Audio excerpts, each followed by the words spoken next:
Feeling behind at the end of your day, week, month, year, or your life? In this episode, I'll be sharing exactly what to do when you're feeling behind during the big and the small moments so that you can go from feeling stuck to feeling inspired and motivated.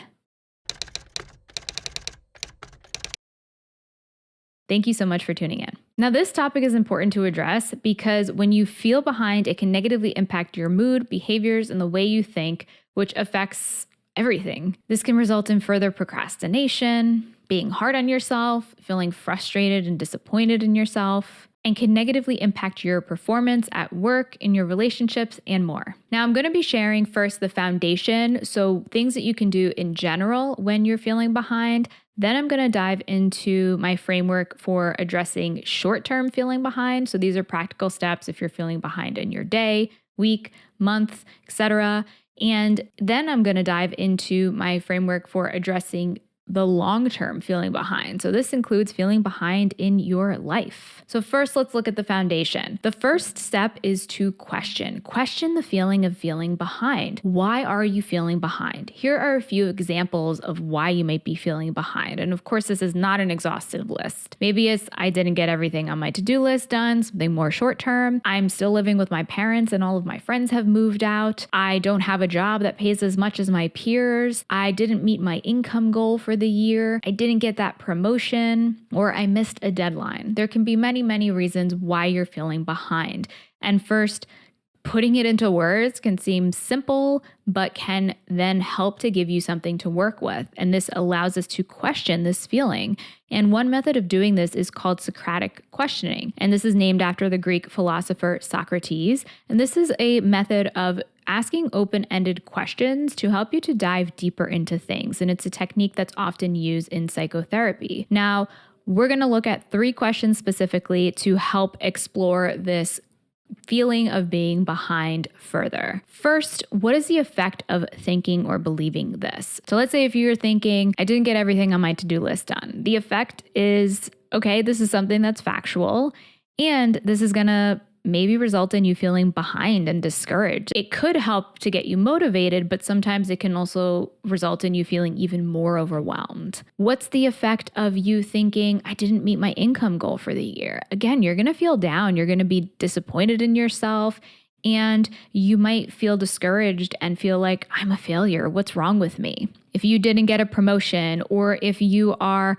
comparing yourself to your peers and thinking, well, they've accomplished things that I haven't, it's inherently going to result in you feeling deficient and feeling as though you are not able to do things in the best way that you could be doing. Another question that you can ask yourself is, what could the effect be of thinking differently? So what if you were to think, instead of I didn't get everything on my to-do list done, maybe I wasn't able to complete everything I set out to do. Now that might seem like just semantics. However, when you can phrase things a little differently, sometimes it can affect the way that you're looking at the situation. You plan to do certain things and you didn't complete those things. So it's not that you fell behind or were deficient. Maybe certain things came up. Maybe you underestimated how long things took. And this is something that you can work with rather than the I'm never getting the things done that I plan on doing, or I'm always falling behind with my tasks. These all or nothing statements can then make you take this personally and see this as a character flaw, or I'm not organized enough, rather than seeing this as something that is temporary and fixable. Again, what could be the effect of thinking differently when it comes to, I'm still living with my parents and I haven't moved out? Well, if you were to think about it differently, you could think, okay, I am at a different phase in my life. I'm not at the place where my friends are, and that's okay. Everybody has a different journey. And another question that you can ask yourself is to imagine another person. Maybe it's somebody that you specifically know, friend or family member, or somebody that you don't know that's in the same situation. And if they viewed the situation that you are, what would you tell your friend who is feeling behind in life, or your friend who hasn't accomplished what they think they should have? How would you speak to them? A lot of times it's easier to pull from that place of looking at things from an outside perspective and come from a place of compassion and support Whereas when we're looking at ourselves, we just are super hard on ourselves and are only looking at the negative and are only focusing on the flaws and the regrets and what I could have done differently, etc. So one way to think of this is you're not a failure for not getting everything on your to-do list done. This is just a normal part of being human. Getting your to-do list done doesn't mean that you've won some magic award or that you are the human of the year. It's just something that happens sometimes and doesn't happen other times. And there doesn't have to be any judgment or meaning attached to it. Once you have questioned things a little, and an easy way to do this is to grab your journal, write down what you're feeling behind about, and then dig into some of these questions. Then the next step is something that I kind of touched on a little bit when I was talking through these questions, but that's identifying the underlying emotions behind. And this is practical because many times we can recognize the thoughts that are rattling around in our heads when we're feeling stuck and behind, but we don't always take the opportunity to acknowledge the emotions that are underneath them. And this might seem like something that's simple, surface level. However, research supports that just the process of naming and labeling your emotions actually helps to reduce activation in the amygdala, which is the portion of the brain that's responsible for processing emotions. And this can help to take away some of the sting when it comes to why you're feeling a certain way. This can help to put you in a place of feeling controlled by your emotions to feeling more mastery over them. This process is known as affect labeling, and this allows you to also explore the underlying root causes, because a lot of times the reason why you're feeling this way can be tied to a root feeling, a feeling inadequate, I'm not good enough, I'm flawed in some way, and these are often what are called these core limiting beliefs that many of us learned young in childhood when we had negative experiences that we felt reinforced these beliefs that, we didn't perform the way we wanted to, or our parent or caregiver or teacher or coach gave us negative feedback, or we were bullied, or any of these experiences that can kind of reinforce this core belief of I'm not good enough. And when you can tap into that, then that can give you space to explore and work through that. So some examples: I didn't get everything done on my to-do list. Maybe you feel inadequacy and overwhelm. If you're still living with your parents and all your friends have moved out, maybe you're feeling discouragement, again, inadequacy or deficiency, and disappointment in yourself. As you can see, there's kind of a trend. A lot of these are related to feeling inadequate, deficient, but of course it's going to be different for everybody.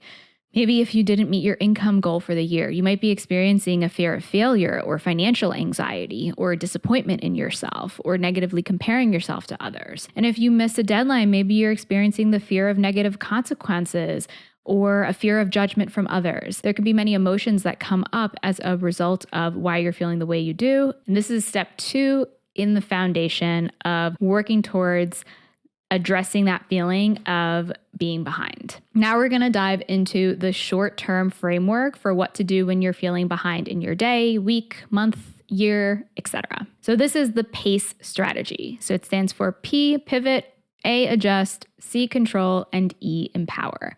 So first we want to pivot, and this is adjusting your expectation and plans flexibly. Because in order to be resilient, and that is the ability to bounce back from difficult moments, to deal with backsliding or things not happening the way that you expect them to, it's important to be flexible. And you can be flexible by adjusting your expectations and your plans, because the reality is things come up and you can't always do things according to the way that you might have wanted to, whether it is in your control or out of your control. So for me, for example, I'm constantly changing my plans. I make it a point to time block my schedule out and plan my tasks to go according to that. But things don't always happen as planned. Things take longer than I expected them to. Unexpected things might come up. And so I am constantly adjusting my schedule, and I don't see that as something that's a failure. I see that as me being flexible and me being pivoted. So rather than staying stuck in, and this used to be me in the past and many of the clients that I've worked with, where it's like, this didn't happen the way that I expected, and now I'm stuck, and now I'm like anxious and discouraged for the rest of the day, and I just am frozen. I don't know what to do, and I'm just steeping in this disappointment and frustration, and this stops you from moving forward. Whereas if you can accept things didn't happen the way I wanted them to, step out of the past and into the present, and then ask yourself, okay, what can I do now? And this is a skill that you can learn. this process of pivoting, this process of accepting I received a negative review and I'm not happy with that. What can I do now? It's okay to feel discouraged and disappointed, and that's what you're going to address in the foundation piece. And now let's go into taking action. That first step is really more of the planning and the identifying, all right, something needs to shift, something needs to pivot. The A piece is adjusting your calendar, adjusting your plan. So this is the practical piece where we're now planning out what needs to change. So this could be adjusting your calendar and your to-do list. This can be looking at the goals you set for last year and then reassessing, okay, based on this data, now I'm going to adjust my plan and my projection for this year. And this is about creating realistic goals. And also if it involves time, and time is the reason why things didn't go according to plan or you're feeling behind, then maybe this includes adding buffers or overestimating how long something is going to take you.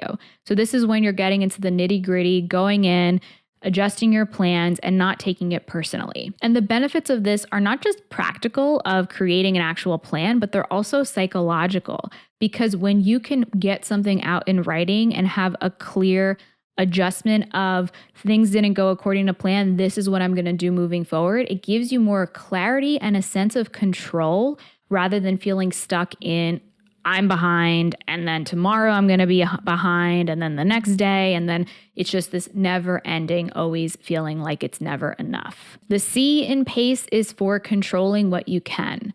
And this is about focusing on effort and not outcomes. There are many reasons why we might be feeling behind that you don't have control over. Maybe you put a lot of work into something, but it didn't turn out the way that you expected it to, whether it's a project or a relationship or anything else in your life. Maybe when we're talking about not meeting income or sales goals or anything that's financial, a lot of times you don't have control over a big piece of this. You can put the work in to do as much as you can, but you can't necessarily control how many people buy from you or how many sales you make or how many clients you get.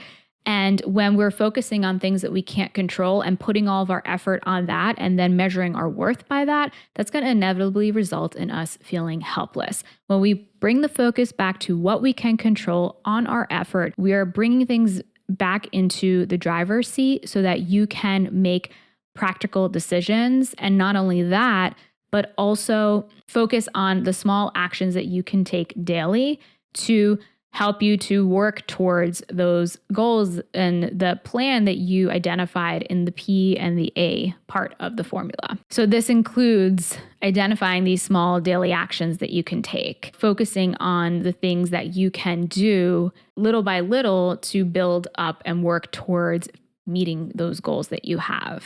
And the E stands for empowering momentum. This is all about celebrating those small wins to build progress and is an often overlooked piece, especially in the high achieving individuals I work with. However, I'm sure it's common in many people. And that is because we tend to focus on the negatives. We tend to focus on what's not enough. Why haven't I reached the goal that I want? Or even if you do reach a goal, then it's like, what's next? And it's this never-ending hamster wheel of doing more and more and more and never actually feeling fulfilled and never actually acknowledging how far you have come. And the reality is that even if you are feeling behind, I'm sure there's so many things that you are doing that are right. I love always returning to this statement of there is more right with you than wrong with you. And so this can include focusing on what you have accomplished. Even if it's nothing, even if you needed to take a day off to take care of yourself, that is recovering. That is something that you are accomplishing, listening to yourself and an investment in your future self so you can come back stronger. I was recently watching an episode of the show, The Dog Whisperer. I think it was an old episode because it was up on YouTube, but Cesar Millan, who is the dog whisperer, he is the trainer, he said something that really resonated. And he said, see the pennies, not just the $1,000. And what he's referring to is rather than just looking for the bigger goals and those huge accomplishments that we often might take time to celebrate and acknowledge and look forward to. Those little pennies along the way are what build to help you to reach those $1,000. And you can't get there without those small pennies and those little steps that you're putting in every single day. And this is important to help you build momentum, build confidence, and get you out of a place of feeling stuck. Now that we've talked about the short-term framework for what to do when you're feeling behind in your day, week, month, or year, let's move on to the long-term framework. This is the R.E.A.L approach. The R stands for reflect, reflecting on meaning. What does behind actually mean? Maybe you aren't where you thought you would be. You haven't accomplished as much. You don't have as much free time. You don't have the kind of relationships you wanted. Behind ultimately is a judgment and not a fact. The reason why it's a judgment, especially when we're looking at feeling behind in life, is because there is no timeline. What does it actually mean to be behind? Maybe you are returning to college as an adult and you might think, I'm behind in life because I didn't do this before, but is that really behind? That is just a judgment you're making because you're comparing yourself to the way that other people are doing things. But just because other people are doing things a certain way doesn't mean that that's the right way to do things. It's just that that is the maybe normally accepted way to do things, but that's not the right or even the best way to do things. And ultimately, as cheesy as this sounds, we all have our own path in life. And really, the idea of being behind is only relative. It's only relative to those people around you. But when you can bring it back to yourself and your own journey, there is no being behind because you are doing life in the best way you can right now, and that's all you can do.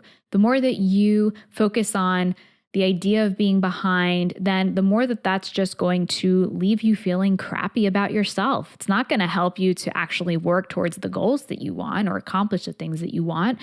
And a lot of times that's what we can unconsciously believe. We feel like, all right, if I'm down and discouraged and I'm beating myself up, that's going to give me the motivation to move forward and to do more and to push harder. And sometimes that can work, but it only works up to a point. And it's really only where you are pushing yourself from a place of deficiency. And where's that really going to get you? It's not going to change how you feel about yourself. It's just going to put you in another place, reaching another goal, still feeling deficient on the inside. So this is really about questioning these ideas and expectations that we have for ourselves that other people might have for us and flipping it on its head and transforming from the inside out and realizing that that's the only way that you can truly reach and achieve fulfillment. Not from doing things according to some timeline or according to the way you think other people expect from you or that you might even expect from yourself, because a lot of times we internalize this timeline of this is how things should be, but doing things from your own desire, from your own personal fulfillment. So is it possible in this reflecting on this meaning behind being behind, no pun intended, can you have compassion? You're doing the best that you can, and you can't change the past. So can you focus on gratitude for who you are, for what you already have in your life, and for building momentum towards creating the life that you love every day in small ways, not by making huge changes, but by time over time, building up and adding to those pennies. The E stands for examine comparisons. This is a big one when it comes to feeling behind, but are you comparing yourself unfairly to other people? Are you in this place of comparisonitis? Whether it's comparing yourself negatively to your neighbors, your friends, your family, or those on social media that you don't even know. It's only natural to compare yourself to others. It's part of being human, but a lot of time it's not accurate, right? Especially if we are only paying attention to the things that people share with us on the surface, you're not seeing a full picture of somebody else's life. Therefore, it's very cliche, but you're only comparing your life to somebody else's highlight reel. You're not seeing the ups and downs that they experience on a day-to-day basis. You're not seeing the hollowness that they might feel behind those six-figure years. You're not seeing or experiencing the daily fights that they might be going through in that happy marriage. You know, there are so many things that we see on the outside in these beautiful pictures and shares that people make, but it's not the whole picture. And it's not to say that everybody's miserable, but it's just to say that everybody is human,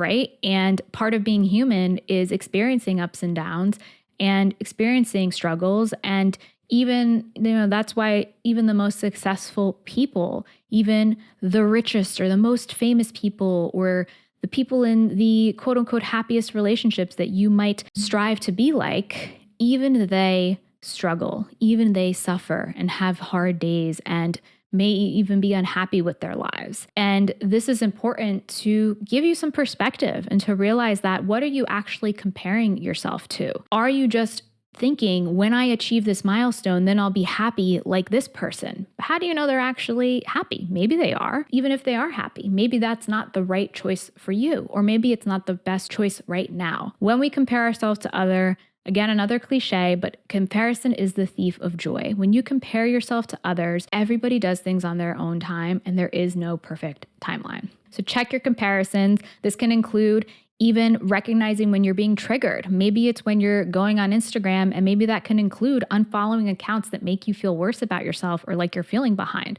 Or maybe it's when you're watching the show on Netflix and you're seeing the perfect home that they have and thinking, why doesn't my house look like that? And maybe that means limiting how much you're viewing those things, because you can control what you expose yourself to, because those things can influence the way you feel about yourself. And it's not about hiding in a cave or shielding yourself from anything that's going to make you feel worse, but it's about being intentional with what you're consuming so that you can focus on consuming things that help you feel hopeful, more motivated, and not as much of the things that are going to make you feel like you're constantly behind and never catching up. The A in R.E.A.L is align with values. And this is about reconnecting with what truly matters to you personally. Like I mentioned before, maybe you're striving for that thing that the person you're seeing on social media has, and maybe that's what you think you might want. But if you reflect a little deeper, maybe it's not the thing that's right for you at this moment in time. Or maybe there's other things that are also important to you. So the only way that we can really truly understand what is going to bring us meaning and fulfillment is by identifying what are those things that are personally fulfilling to you. This can happen through identifying your values. When we're talking about values, these are the things that are meaningful to you. These are the guideposts in your life that help to inform the day-to-day decisions that you make. So maybe for you, it's family. Maybe it is creativity. Maybe it is time freedom. Maybe it is friendships. There's so many things that we can personally value. An easy way to identify this, and I shouldn't say easy, but this might give you a direction, is to just Google a list of values. And this can help to get the gears turning. And then once you've identified these values, I think sometimes it can be helpful for many people to identify anywhere from 3 to 5. Then ask yourself, are you spending your time in alignment with these values? Now, it's not always going to be possible to be doing this 100% of the time, because we all have responsibilities and things that we have to do in order to achieve the things that we need and that we desire in life. However, as a whole, if you're spending all your time working overtime and burning yourself out, and one of your most important values is family, and you have no time for your family, then there's a disconnect there. So are there things that you can do to shift that so that you are then living more in alignment with your values and getting to the root of why you might be feeling behind in your life? And this then connects to taking the small steps. So kind of drawing from the P.A.C.E framework that we talked about in the short term, but these small actions that you can take daily, building up those pennies and looking at, all right, you're not living in alignment with your values in the way that you want to be. What's one step you can take this week, next week, the following? This isn't going to happen overnight, but it's about reflecting and making intentional shifts so that those pennies will add up over time. And the L in the R.E.A.L framework is let go of control. Now, this is kind of the antithesis of what I spoke about before, where I talked about focusing on what you can control. This piece is also, it's kind of, I shouldn't say the antithesis. It's the other side of it. It's the other half. It's letting go of what you can't control, because many times we might feel behind because of things that are outside of our control. So let's say if that includes when you're going to find the right partner for you, or the right job, or achieve those income goals. There are many things that are outside of our control, and the sooner that we can recognize that and let go of, okay, it doesn't matter if you go on a date tomorrow or in 6 months, you might meet somebody at a time that is completely outside of your control, because that's how it happens. Same thing with finding the right job for you, etc. Do what you can and let go of the rest, rather than feeling like, I don't have this thing and I'm feeling behind, but this is something that I'm doing everything I can, but it's just not happening for me. Beating yourself up for that isn't going to make that thing happen any more quickly. It's not going to make you feel any better about not reaching that goal. And so recognizing and remembering that you are exactly where you need to be. And this is important because there is no behind at the end of the day. Moral of the story. And we're all doing the best that we can. And the more that we can focus on healing from within, then the more positively that's going to not just influence ourselves, but it's going to influence the others around us. The more that you can model that way of thinking for the ones that you love and the ones that you care about and the ones that you work with. Now I want to give a quick update. And I appreciate anybody who has checked out the episode for this long. For anybody who is a previous listener of the podcast, or maybe if you're new here and you just want to hear about what's my plan moving forward. So I'm recently coming off of a break. I took a break from the podcast for about a month, and I've been doing this podcast since 2020. And during this time, it allowed me to reflect, to reassess, and to really identify what I want to be doing moving forward. And for the longest time, I've been releasing weekly episodes. And at a certain point, it comes to feel like I'm this content churning machine and it's just creating things really quickly just to get them out. And I felt like that wasn't resonating.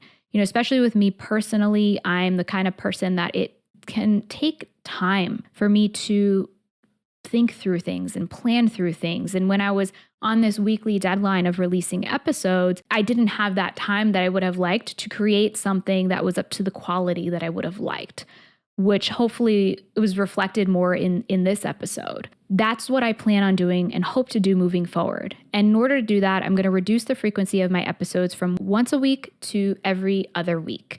And this, I hope, is going to allow me the space to focus on creating more quality content rather than quantity. And I'm hoping that this will then, with these more quality episodes, will give you something more to focus on and to work through and to take your time with rather than, the content overwhelm that we probably are all experiencing. So I'd love to hear your thoughts on this change. If you're somebody who's been here for a while or you're just joining me recently, the shift from weekly to bi-weekly episodes, and anybody who has been here for a while or is just joining me today for this episode, I thank you so much for being here and spending your time with me. It really means a lot to me. On that note, if you're interested in getting informed, getting notified when I release new episodes, please be sure to subscribe wherever you are watching or listening. So whether it is on YouTube, Spotify, wherever you're listening to podcasts,